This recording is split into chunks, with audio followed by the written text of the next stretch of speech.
Hi friends, this is Mindy Egan and I'm back with another video for Lawn Fawn. Today I'm going to be mixing it up a little bit. So I am taking an older stamp set and giving it a little bit of love by mixing it with some newer stamp sets. The stamp set I'm using is the Fab Flowers. One night while scrolling through YouTube, a suggested video was the Fab Flowers video from Lawn Fawn, and I was very inspired by it and wanted to dig this out to play. So the first thing I did was I die cut out a bunch of the images, just die cutting. I didn't stamp anything yet. I'm going to start with this kind of leaf looking image first, and I have a piece of scratch paper in my MISTI tool, and I'm going to stamp this image down in celery stick ink. So I'm just stamping that on that scratch paper. Now, I also had gone ahead and created a template with all of those die cuts. I just need one for each image, and this is maybe 2 by 2.5, somewhere around there, just a small piece of cardstock with that die cut out. I layered that over my image, lining it up, and then I held it down with some Post-it tape. I placed one of those die cut pieces inside of that template and then stamped this down. So now I have this perfectly stamped image and all of my edges are nice and even. So I will be repeating this step again. And this is also a really great way to mass produce. You don't have to keep lining up the die over the image and worry about if it's straight or not. Since I have that template and I'm not getting it dirty or inky, I can save this template for future cards. I also changed up the colors a little bit. So this one I believe is jalapeno. So I'll have some light and some dark greens. Now I'm going to repeat this step again for this other set of leaves. And this one is actually a two-step. So there's another image that's going to go on top. But once again, I started by stamping the image down onto that scratch paper, lined up my template over that stamped image, held it down with that Post-it tape, and then placed one of my blank die cut pieces in there and stamped on it again. So I'll repeat the process again just to show you how easy this is to get these lined up. Now this one happens to be the image that has that little bit of extra detail. So the first set of the leaves I had stamped in celery stick ink. And now this little detail part I had stamped in the jalapeno. So it's got that light green and dark green once again. Now this image is the rose. So this is the first layer of the rose that I'm stamping in ballet slippers, which is going to be a really light pink. Starting off by stamping that image down first so I can line my template over it and then placing that blank die cut piece in the middle. And sometimes the stamp will pick it up. You can just peel it off of your stamp. It's not going to hurt anything. You could stamp it once for a lighter look or twice if you want a little bit darker of a color. Now this second layer of the rose, I had a little bit of trouble trying to line it up in my template. So I stamped it off on the side as its own area or its own little image, and then just took my template again, the same one, and lined that up over it, and it seemed to work out really well. I'm only showing you a few of each, but I do have multiples set off on the side, and I don't use them all in today's card, but I am going to save them for any future projects. This larger flower, I experimented a little bit.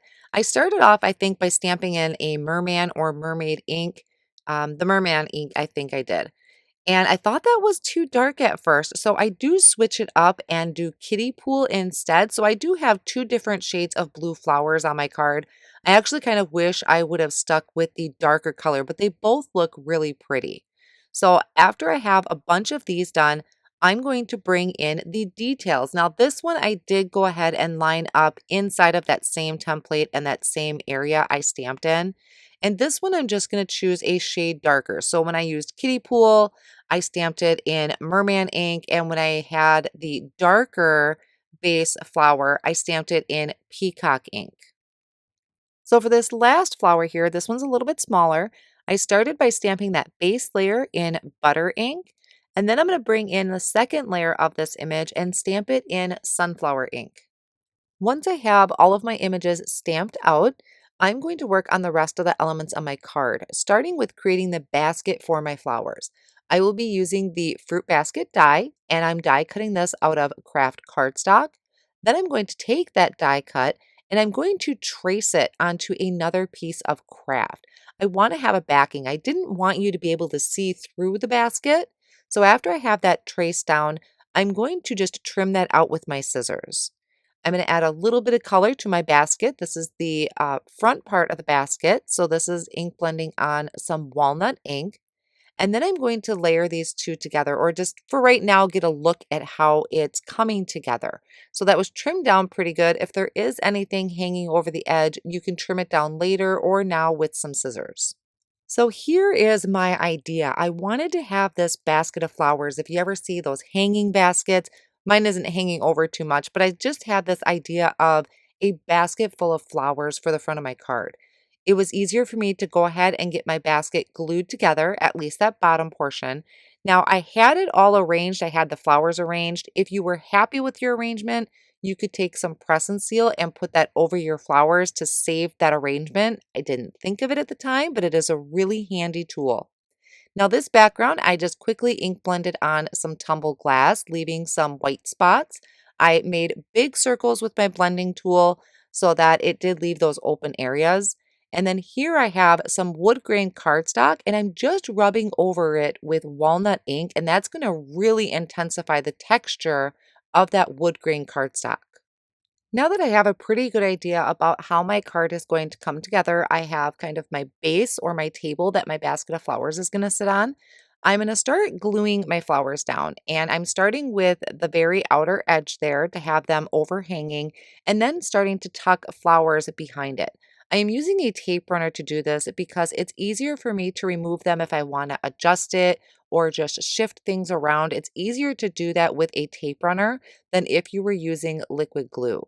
So I'm just trying to space these out really well. It's about this point that I realized I really liked that darker blue flower, but I still used the light ones. I liked the contrast between the flowers a little bit better with that darker blue.